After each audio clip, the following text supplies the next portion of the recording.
Hare Krishna. So the next chapter it says birth of Parikshit Maharaj. The birth of Parikshit Maharaj, before discussing about the birth of Parikshit Maharaj, Sutta Goswami discussed about the events that took place after the battle of Kurukshetra. So before that, we'll see that now some of you might not have uh, good understanding of Mahabharat, or like now we can see Mahabharat in the devotional perspective. So basically, I'll present the family tree of Mahabharat. Okay. So uh, Mahabharat starts like it is said that when some great devotees does any mistakes, Krishna will personally intervene and then see to that some nice outcome come out of it. It's not like okay, if they did mistake and then they have to go through all the troublesome of material existence. He sees so that he uses the devotees to give a nice message to the world, and then he again brings them back. In the same way, if you see the Mahabharat starts, the forefathers of Mahabharata, the main characters of Mahabharata, Pandavas and Kauravas, right? But their forefathers, like we see here, these are the Pandavas and Kauravas, and these forefathers are uh, Pandu Dhritarashtra, a father, and then his forefather means Pandava's grandfather, and that generation, that is Bhishma Dev, and then Parashara Muni and Shantanu. So one time what happened, like in the heavenly planets, a meeting was happening between in the Brahmaloka, all the devatas come there. Okay, so along with all the devatas, Shantanu Maharaj was a great sage in the Brahmaloka. So when meeting was happening, you know, when everybody came to Brahmadev to offer prayers and to inquire about different things, then at that point of time, Ganga Devi enters into the assembly. So at that point of time, Shantanu Maharaj was very much uh, like get distracted or attracted towards Ganga Devi. And Ganga Devi, when Shantanu Maharaj was looking at her, Ganga Devi was also looking at him. So it's a kind of they both kept on looking at each other, uh, like forgetting where they are in. So when Brahmaji sees that, like it's an etiquette, right? Like oh, a, a lady and a man and a woman can who are not in marriage, even in the marriage also, when they are in front of respectable personalities, they maintain etiquette. Okay, Brahmaji curses him. You both go down into the metal world. So, uh, Ganga Devi descends into the metal world, and then even Shantanu, who was, I'm not sure about his actual original name as a sage, he also falls down, and he becomes the emperor. Shantanu Maharaj takes birth in the Kuru dynasty, in the lineage of Kuru, and Ganga Devi uh, Ganga Devi and Kuru, they meet in the earthly planet and they get married. There was a nice story about how Ganga Devi wanted to know, like Ashtavashus also, that in another instance, Ashtavashus gets captured by Ashtavakra Muni. Ashtavashus means 8 vasus are there. So Ashtavakra Muni has some deformations in his body. So looking at them, these Ashtavashus ridiculed. Like not Ashtavashus, only one of the person. So and only one of the 8 members of Ashtavashus ridicules them. Then Ashtavakra Muni, what he does, he curses him. You take birth in the he fall down into the earthly planet. So at that point of time, Ganga Devi was about to descend into this earthly planet to as per the Brahmaji's curse. Okay. At that point of time, these Astavasus they approach Ganga Devi. So and they tells that about their curse. So then the Astavasus request Ganga Devi that no, we will take birth as your sons, but as soon as we are born, you liberate us and send us back to here. But this one Vasu who actually insulted Ashtavakra Muni, he will, Ashtavakra Muni says that all of you, as soon as you take birth, will come back again. But this one person who actually made fun of me, he will have to stay in the earthly planet for longer. So, like that, then like that person becomes Shantanu Maharaj, and Shantanu she gets married. She marries Ganga Devi and begets a son Bhishma, and then but Bhishma due to like you all know Mahabharat, right? Bhishma like doesn't want to get married because of for his father, because his father Shantanu gets attracted to Satyavati, and Satyavati's father puts a condition that my daughter's son should be king. Then Bhishma is the original name was Devrata. Devrat says like yes, you only Satyavati's sons will be the king. When Satyavati's father says, okay, you may say that, but your sons may demand rightfully the throne of the king belongs to the eldest son.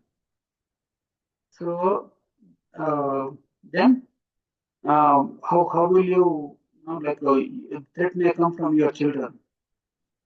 Then for that Bhishma, how are you going to how will you do you have any solution for that?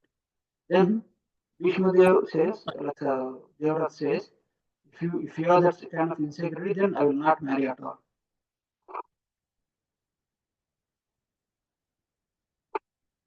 So then due to which what happened he will get the title Bhishma.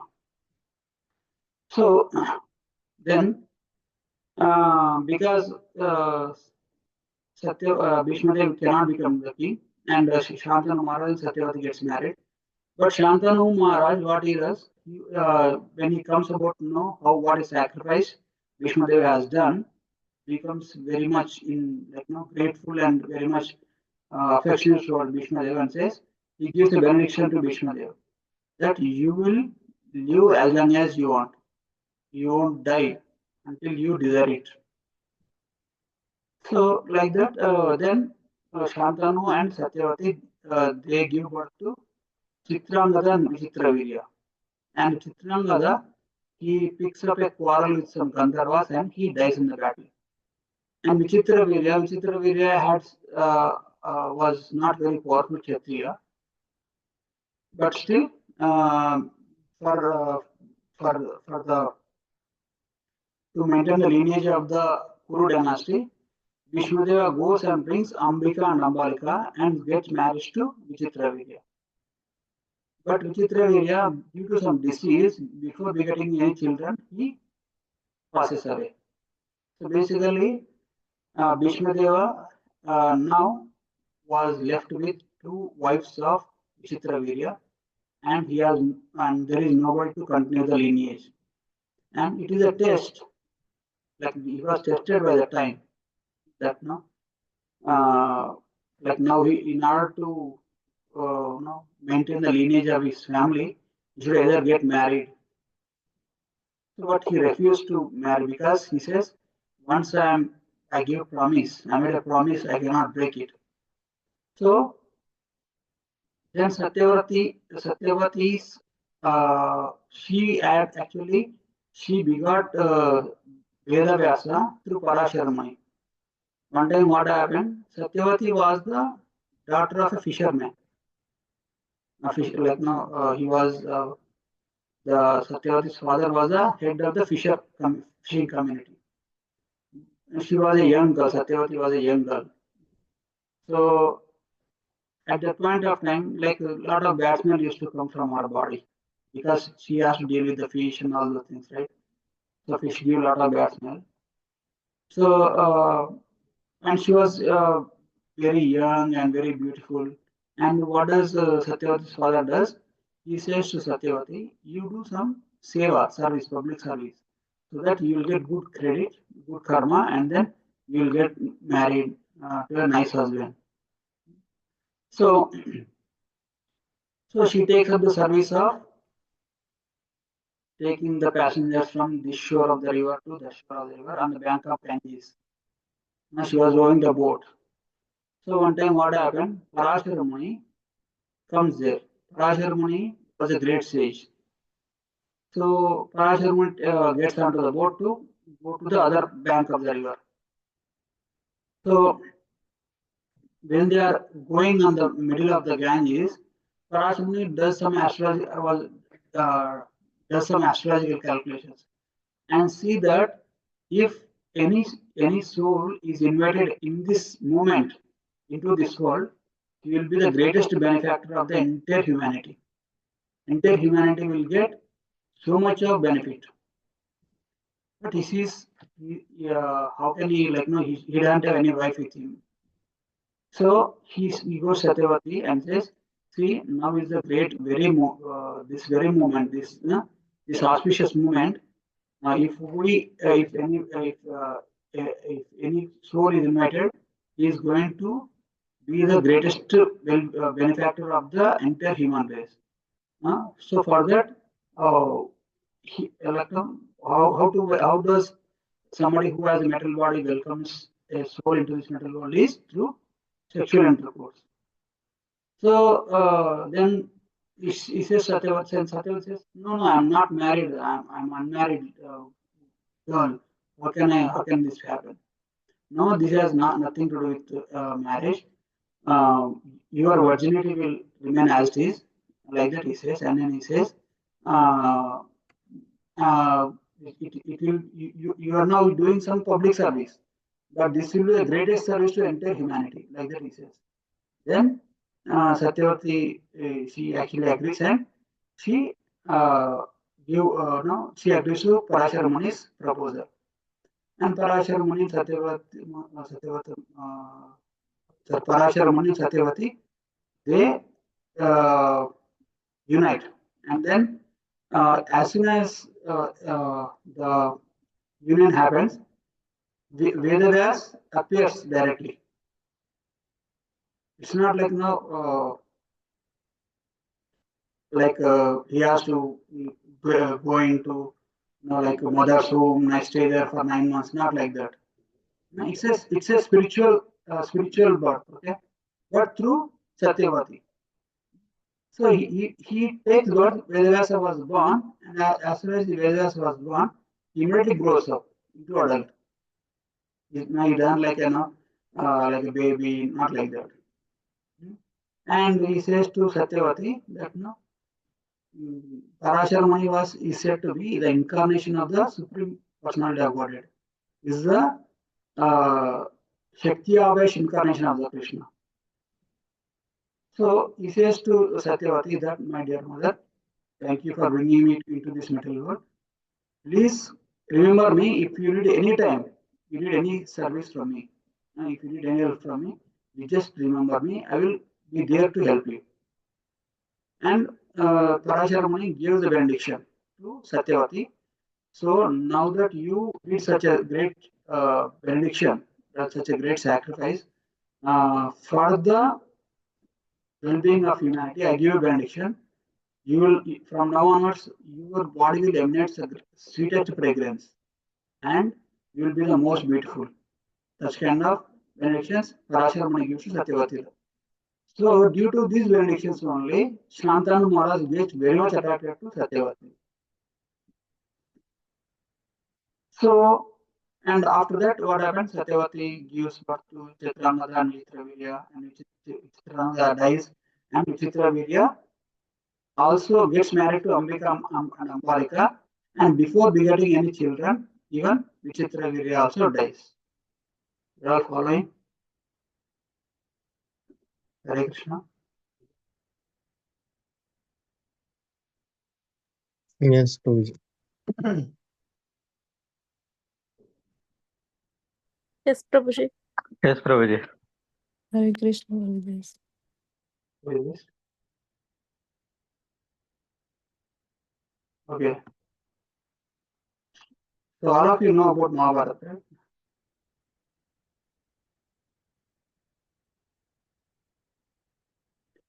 Okay, we'll continue. It's like a Mahabharat, Prabhuji. Yeah, this is what Mahabharata background story of Srimad Bhagavatam. So now, like Satyavati, Satyavati's son is died. Both the Satyavati's sons are died, and then she has no grandsons, and her lineage is stopped. So there is a system that like when such a situation happens, a great devotee can, great Brahmana can actually intervene and change the course. So Satyavati, what she does? She invites Vedavyas. She remembers Vedavyasa, and Vedavyas appears, and Satyavati presents this situation to Vedavyas. Like see, my both sons have died, and Bhishmadeva is not getting married. So I would like to continue the lineage of this Kuru dynasty. Then Vedavas says, okay, you send your daughter-in-laws into to me. I will benedict them to with a son. So and see, Vedavyasa was not like a royal kingly person. He was a sage. He is exposed to sun, rain, and winter. He was a great sage. He has all these, jetas, and he is very not very attractive personality. But in fact, it is said that Vedavasa was in black in complexion, it's like that. So, but Ambika and Ambalika, they are princesses. Right from very beginning, they have grew up in prince, under the kingly protection. So then Satyavati sends Ambika to Vyasdev, and then at that point of time, Ambika, what she does after looking Vyasdev, she becomes very fearful and she closes her eyes. And Vyasdev gives the children to Ambika in that situation only. Because she is not opening the eyes only. So then after Ambika comes out and Satyavati goes to Vyasdev and says, like what kind of son will we want? Then Vyasdeva says, Ambika will get a very nice uh, qualified son, but he will be blind. Why? Because she closed her eyes when I am giving the child. Then Satyavati becomes a little bit disturbed and says, no, no, no, no, how can it be? Like now, the blind person cannot take care of the kingdom. So why don't you give one more child to Ambalika? So then Satyavati goes to Ambalika and says, now you are going to Vyasdev. He is not a good looking person, but you don't close eyes. Because that's what your sister did the mistake. So Ambalika goes to Vyasdev, and then looking at Vyasdev, Ambalika also becomes very fearful and she wanted to close eyes. But Satyavati told not to close eyes. But out of fear, she became very pale, like pale. So Vyasdeva gives the son to Ambalika also like that. And then what happened? Due to then after Vyasdeva gives son to Ambalika, Satyavati again goes to Vyasdeva and asks, what is the, how did it go, like that. Then Vyasdeva says, Ambalika was good, she didn't close the eyes, but she became very pale. She will have that pale sun. Pale means like not, yeah, kind of white, but not so kind of lifeless kind of complexion. So due to her that she exhibit that quality, she will get that kind of sun. Then like next time what is it do? Then next time okay, I'll invite them again. Then so after 1 year, like after Amrita gives birth to Dhritarashtra, and then Ambalika gives birth to Pandu. But she was on her desire to get perfect son. She she wants to invite Vyasdeva. She invites Vyasdeva one more time and tells Ambika, you go again and get a child from Vyasdeva. And Ambika, she was so frightened. And Ambalika was very much fearful to go to Vyasdeva. So what they do? They send their servant. Hmm? One servant maid was there. You go instead of us, like that. They sends to her servant maid to Vyasdeva. So and the servant maid was like she doesn't get disturbed by looking at Vyasdeva. She nicely serves Vyasdeva, and Vyasdeva gives her very nice son. His name is Sanjay. No, no, is not in the chart. Yeah.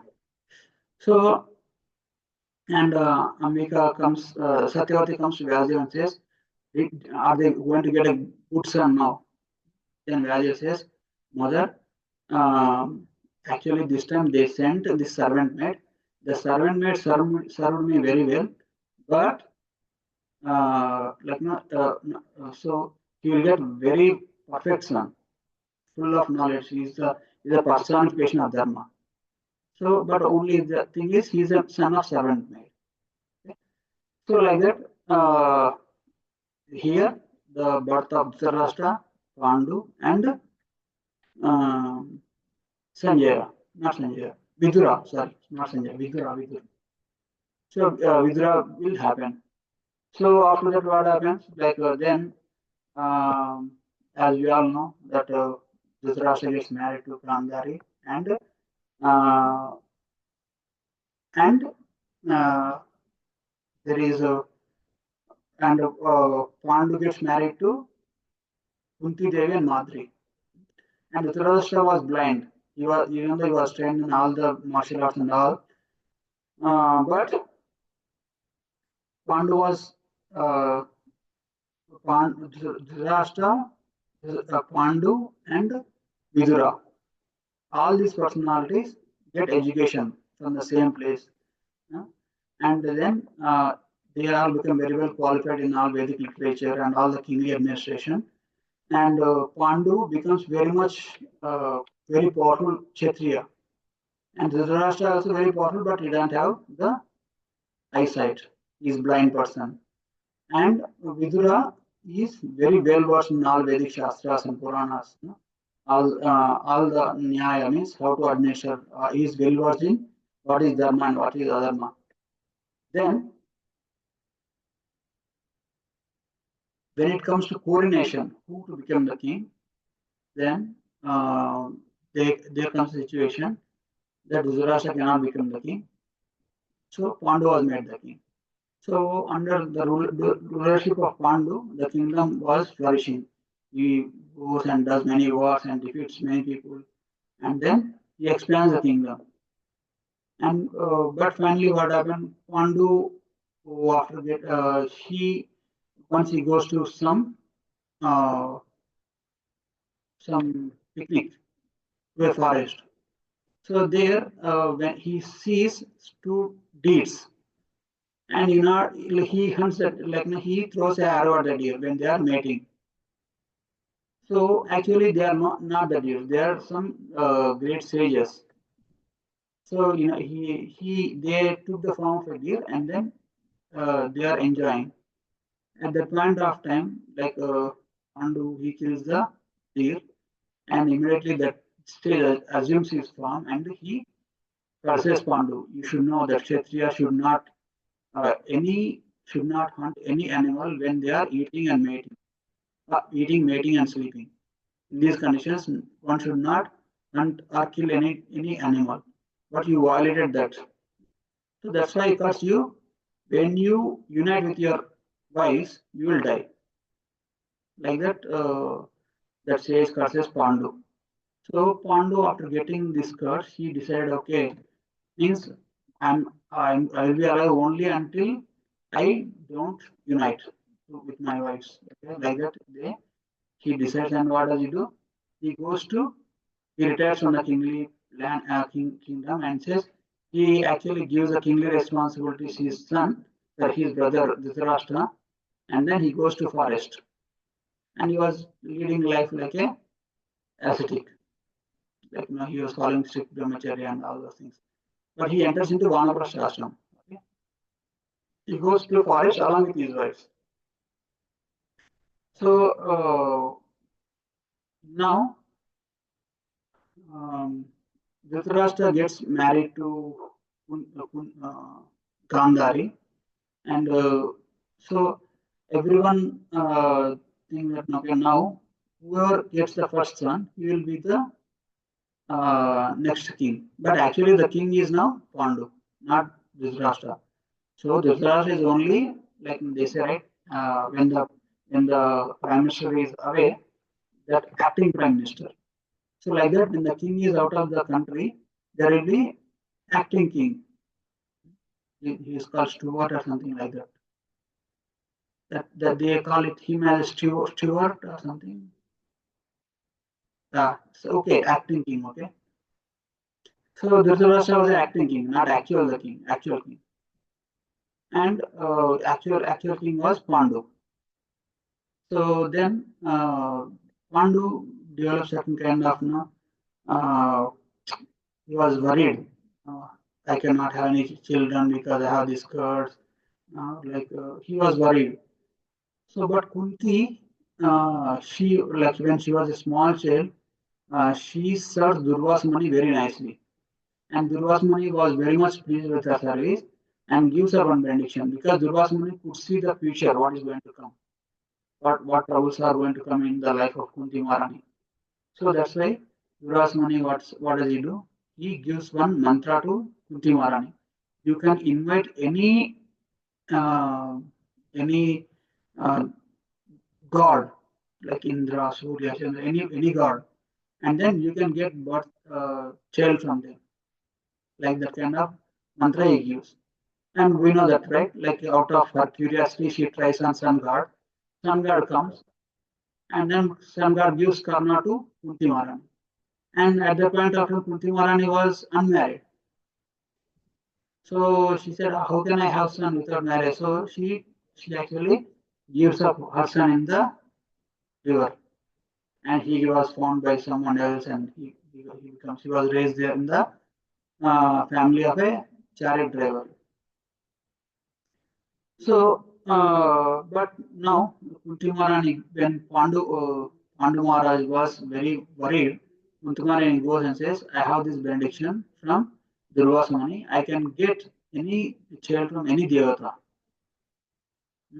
So then Pandu Maharaj becomes very happy and says, "Now see, like uh, Yamaraj is the personification of Dharma. So you get his eldest son, you get our son, get a son from him." So Kunti Maharani prays to Yamaraj using that mantra. Yamaraj comes and gives her a child. His name is Yudhishthir. Then Pandu says, "Okay, now wind god is the most powerful, most strong god, strongest god. So you get a child from him also." So she prays Vayu Deva, wind god, and wind god comes and gives her Bhimasen. Yeah, that is another story. That comes in Ramayana. So and then Pandu says, uh, "Now you get Indra is the most powerful god. So you pray to Indra and get a child from him also." So Kunti Maharani prays to Indra with that mantra, and then she gets the Arjuna as her child, as her son. So basically, Kunti Maharani gets Yudhishthir, Bhima, and Arjun. And Madri, she doesn't have any child. So Madri was a little worried. So Pandu says to Kunti Maharani, see, like yours, like no, or Madri is very much worried. Can you give that mantra to Madri so that she can also get some child? So Kunti Maharani says, okay, I will give this mantra to you, but on one condition. You should only use this mantra only once. You cannot use this mantra more than once. Then Madhuri agrees. So Madhuri, what does she do? She, like, there are then devatas called Ashwini Kumaras.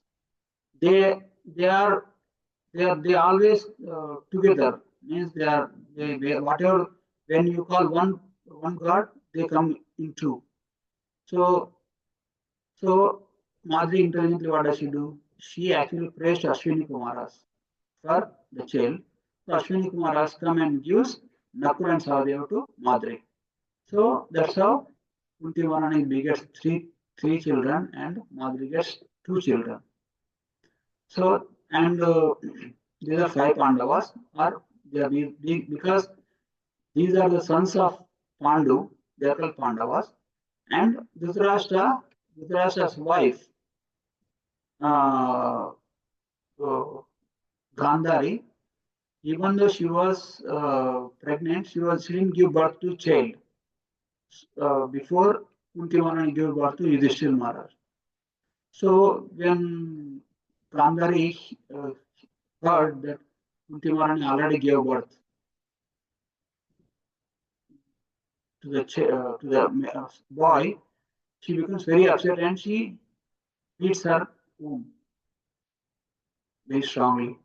So it is said that a lump of flesh takes birth from the womb of Gandhari. So Vyasdeva appears there, and then he actually pours water on that lump of flesh and divides that lump of flesh into 100 parts, and he puts each that lump in, like, he makes it 100 parts and put that into each 100 parts, and then he so that, like, it's like modern day test tube baby. So the baby gets developed in the parts only. And he put in the pot and like put the ghee and some things in the pot. Okay. So so finally this Dhritarashtra will have 100 sons from Gandhari. And so now we all know this story right behind between them. This even though it is a nice story, like Yudhishthir Maharaj, like one time what happened, like Yudhishthir Maharaj along Pandu Maharaj, Pandu along with his family was still in the forest only. They were enjoying days there. So one time what happened, he accidentally gets united with Madri, and again due to the curse he passes away. He dies. And then Pandu, because Pandu, he like gets attracted to Madri once, and then she, when they united, they pass away. So when Pandu passed away, Madri does sati with him. And in those days, wives they used to do sati with along with their husband. So like that, Kunti Maharani was left with 5 children. So she comes back to the kingdom. And Kunti Maharani has to take care of these 5 children. And now Dhritarashtra has 100 children. And Dhritarashtra is taking care, like externally he is taking care of the family of Pandu, who was the king's family, but still he has a desire that only my sons has to be on the throne. So that's why what happened. We all know, like, he tries to burn the Pandavas in the Lakshagriha, and then Pandus, by the help of Vidura, they escaped from this Lakshagura incident, and then they gets married to Draupadi, and then finally they comes back to the Hastinapur, and Dhritarashtra, out of obligation, he divides kingdom into two. He gives one part to Yudhishthir Maharaj and another main kingdom to he keeps for himself for his son. So actually, this entire the kingdom belongs to Pandu. He was a king, but still, in order to get a compromise, he divides that like that. So and later on, Pandavas with their ability, they actually developed this. The kingdom that is given to Pandavas is called Indraprastha. It is developed Indraprastha so well, very well developed, and uh, then the Pandavas and Kauravas they end up into some conflict. We all know the past time, right? The Pandavas invite Kauravas to visit Indraprastha for a Rajashriya sacrifice, where Duryodhana gets insulted. He not insulted, he becomes envious looking at the wealth of the Pandavas. And he goes and invites the Pandavas to a gambling match in the Hastinapur. So even though knowing gambling is not good for the Kshatriyas, but in the Kshatriyas there is a principle. If anybody challenges for anything, we have to accept it. Kshatriya should be ready for any challenge. So due to that rule, Yudhishthira Maharaj he takes part in this gambling match, like which was manipulative gambling match by Shakuni from the Kauravas. So then finally what happened? The Pandavas loses and the Kauravas they try to disturb Draupadi and insult, and Krishna intervenes and saves Draupadi. And then Dhritarashtra gives any benediction to Draupadi. Draupadi says, "Give all my kingdom to my husbands." And Dhritarashtra, okay, take all your kingdom. Because he was fearful when Krishna intervened, seeing the power of Draupadi, he said, my sons will be died at any moment. But again, he becomes insecure politically, and he brings back the Pandavas again and arranges the match one more time. So now again, yeah, Duryodhana and Shakuni and Dushasana, all those things, they instigate Dhritarashtra as that see, we humiliated, we defeated them, we insulted their wife. They will go back and come with a force to fight us. So if you want to do something, it is a time. Like that, they pollute the. Of course, this Rashtra already has polluted brain, polluted mind, but still, with the association of all these, like now, there is Dushya Chatushtaya means four most wicked personalities: Duryodhana, Dushasana, Shakuni, and Karna. Due to the association of these all, due to counseling of all these personalities, Dhritarashtra invites Pandavas and arranges them for gambling match again. So then Pandavas again loses the match. As per this match, it is said that Pandavas has to go to forest for 13 years. 12 years in Aranyavas means 12 years they have to stay in forest, and 1 year they have to stay in incognito. So 12 years Aranyavas and 1 year Ajnatavas.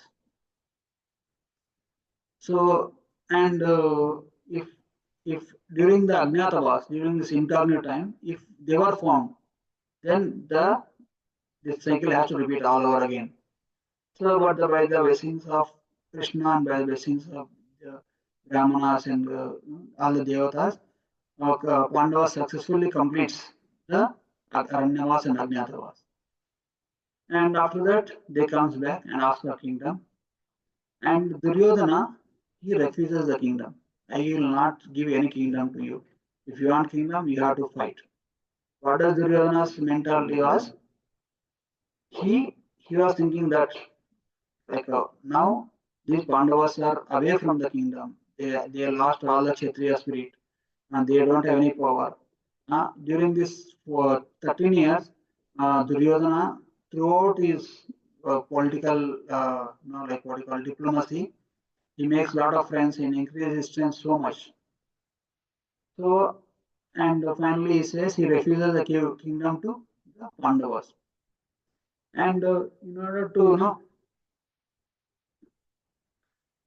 yeah, in order to avoid the war, the Pandavas sends Krishna to, to for negotiation or as their messenger.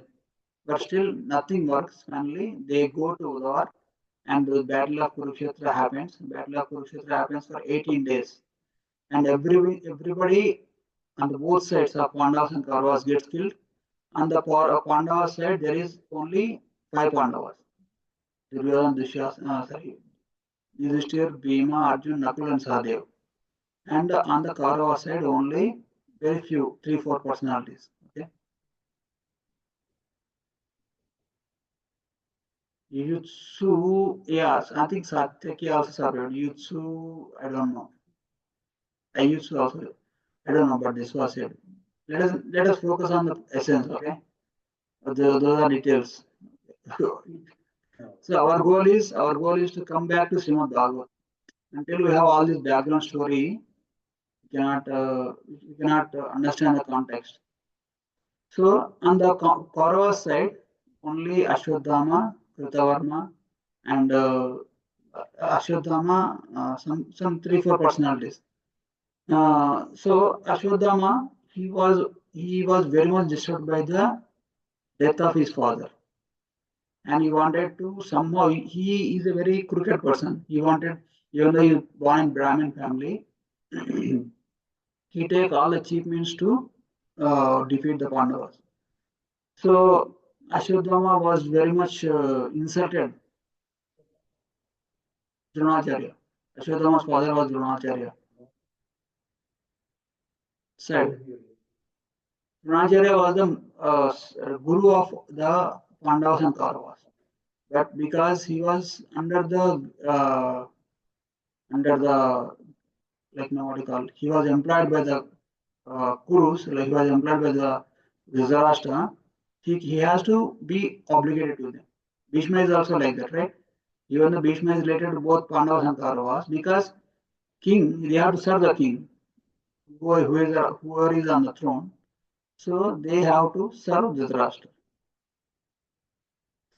So finally, after the battlefield, Ashwatthama, 5 Pandavas and their sons, they are alive. So Ashwatthama, what does he do? He actually goes in order to avenge the death of the Kauravas and death of his father. He wanted to kill the Pandavas. But Krishna, with what is intelligently, what does Krishna does?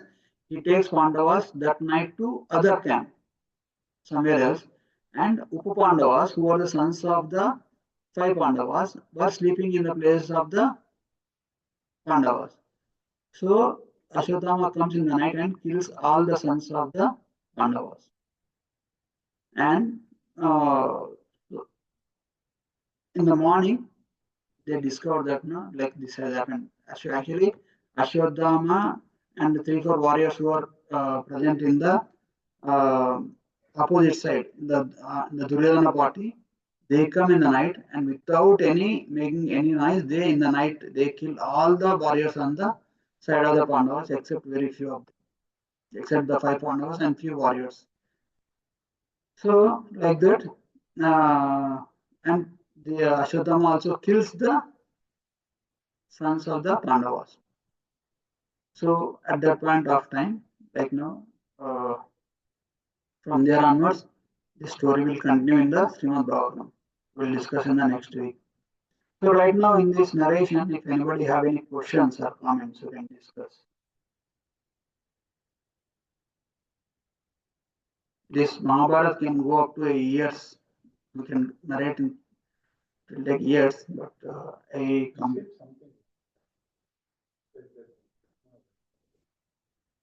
Because the Srimad Bhagavatam. So That is the form Krishna now, right? Is that what you think? Yeah, Krishna, when he went back to Godhead, he gave Srimad Bhagavatam. Srimad Bhagavatam is the literary incarnation of Krishna. And these are all the, like, now after this battle of Kurukshetra war is over, and then, like, birth of Parikshit Maharaj happens, and that stories, everything will come in Srimad Bhagavatam later on. But the background story is this. Most of us know about through Mahabharat, right? But anybody doesn't know, they can just listen to this and they can. Okay. Okay. Anybody have any questions on this? Everything is clear. Hare Krishna, you're able to follow, right? Hare Krishna, Prabhuji. Yes, Prabhuji. Okay.